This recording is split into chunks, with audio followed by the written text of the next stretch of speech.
எல்லாம் வா, என்னைய கொண்டாடு, என்னைய பாரு, செத்துப்போ. இல்ல நிதி குடுத்துருக்காங்க.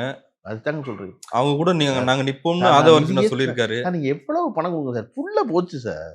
இன்னைக்கு விஜய் சம்பாதிக்கிற பணத்துக்கு அவர் வாழ்க்கையின் உச்சத்துல இருக்காரு. ஒரு படத்துக்கு ரூ. 250 கோடி, 300 கோடி வாங்குறாருங்க. 400 எவ்வளவு கோடி ரூபா வாங்கிட்டு போறாரு. அது அவர் பணம். நீங்க ஒவ்வொரு குடும்பத்துக்கு 4 கோடி ரூபா கூட குடுக்கலாம். குடுத்தா கூட 160 கோடி ரூபா தான் வருது. அட 1 கோடி ரூபா குடுங்க. 40 கோடி ரூபா தான் வருது.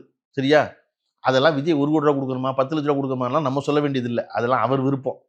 சரியா? பதட்டத்துல குடுத்தா ஒருத்தர் பணத்த குடுக்க மாட்டாருன்னா என்ன செய்ய முடியும்? நீங்க எப்பொழுதுமே பணத்த எப்ப தெரியுமா குடுத்துருவீங்க? எல்லாருக்கும் குடுக்குற மனம் வாய்க்காது சார். ஆனா பதட்டமாகும்போது குடுத்துருவீங்க. நம்ம திடீர்னு எங்கேயோ ஒரு இடத்துல வெள்ளம், ஏதோ ஒரு இடத்துல நிலச்சரிவு அப்படின்னு தெரிஞ்ச உடனே டக்குனு ஒரு ரூ. 500 எடுத்து அனுப்புறோம். பிரதமர் நிவாரண நிதிக்கோ, முதலமைச்சர் நிவாரண நிதிக்கோ. ரூ. 500 நமக்கு பெரிய பணம். ஆனா உடனே ஏன் எடுத்து அனுப்புறோம்? அந்த செய்திய கேட்டவுடனே ஏற்படுற பதட்டம். ஐய்யய்யோ! 1000 பேர் செத்து போயிட்டாங்களா அப்படின்னு. அந்த பதட்டத்த கூட ரொம்ப கவனமா ரூ. 20,00,000 நீங்க சொல்லுவீங்கன்னா, அது உங்க விருப்பம். ஆனா ரூ. 20,00,000 சரி பண்ணிருமா? புள்ள போச்சே!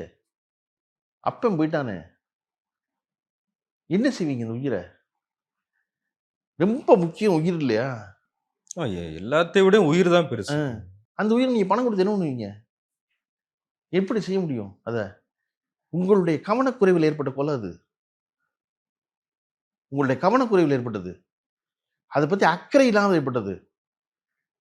அவ்வளவு பெரிய கிரவுட்ல கொண்டு போய் நிப்பாட்டிக்கிட்டு பண்ணிட்டு ஏதோ சொல்றாங்க. எனக்கு அந்த புள்ளைய தொலைஞ்சது அவர் அறிவிச்சது எனக்கு ஆச்சரியமா இருந்துச்சு. இவ்வளவு ஃப்ளாட்டா ஒருத்தர் அறிவிப்பாருன்னு. வேற குழந்தைய காணோமா? கண்டுபிடிச்சு குடுங்க. போலீஸ் அப்படின்ட்டு. என்னது இது? ஒரு அக்கறையும் இல்லாம, சகிப்புத்தன்மை இல்லாம, மனிதநேயம் இல்லாம அவ்வளவு பேர் ஒளிஞ்சுட்டாங்க பாருங்க. 3 நாளா. சார் இது நடந்திருக்கிறது சதி. வச்சுக்கங்க. வரணும் இல்ல சார். சதின்னு சொல்லுங்க வெளிய வந்து. உங்க வழக்கறிஞர் சொல்றாரு, அவங்கலாம் தாவேக்காவே இல்லங்கிறாரு. டக்குனு கை கழுவுறீங்க எல்லாரையும். இப்ப நீங்க சொல்றீங்க இல்லையா? புள்ளைய பொதுமக்களும் வேடிக்கை பார்க்க வைப்பாங்கன்னு. அவங்க எல்லாம் ஒத்துக்க தயாரா இல்ல. அடுத்து மெம்பர்ஷிப் கார்டு கேட்பாங்க. இருக்கான்னு. நீங்க எல்லாத்துக்கும் சேர்த்து தானே சார் பொறுப்பேத்துக்கணும். சார் 10,500 பேர் வருவாங்கன்னு சொன்னோம். 10 லட்சம் பேர் கூட வருவாங்க. நீங்க தானே பாதுகாப்பு தரணும்ன்றாங்க. சார் நீங்க திமுக ஆட்சிக்கு வந்தோம் ஞாபகம் இருக்கான்னு தெரியல. உற்சாக மிகுதியில 2 பேரும் போய் அம்மா போர்டு உணவகத்து போர்டு வந்து வச்சாங்க. அதுக்கு எவ்வளவு கம்ப்ளைண்ட் இந்த முதலமைச்சர் மேல. இவர் என்ன பண்ணாரு? உடைச்சவங்கள கைது பண்ணாரு. கட்சிக்காரங்கள.